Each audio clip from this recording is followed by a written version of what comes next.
హిమాయత్ సాగర్కు జంట జలాశయాలు ఒకటైనటువంటి హిమాయత్ సాగర్కు భారీగా వరద నీరు చేరడంతో ప్రస్తుతం హిమాయత్ సాగర్ ఒక గేటు ఎత్తి నీటిని దిగువకు విడుదల చేస్తున్నారు. మూసీ పరివాహక ప్రాంత ప్రజలందరూ కూడా అప్రమత్తంగా ఉండాలని చెప్పి అధికారులు సూచిస్తూ ఉన్నారు.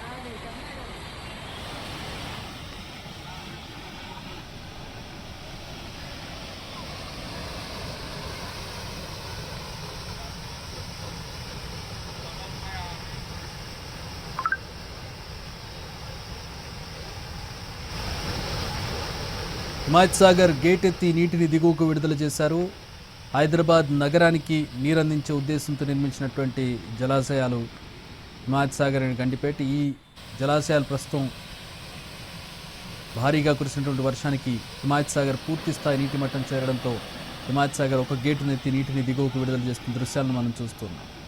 దీంతో కింద ఉన్నటువంటి ఈ ప్రాజెక్టు కింద ఉన్నటువంటి ప్రాంతవాసులు అలాగే మూసీ పరివాహక ప్రాంత ప్రజలు అప్రమత్తంగా ఉండాలని చెప్పి అధికారులు సూచించారు.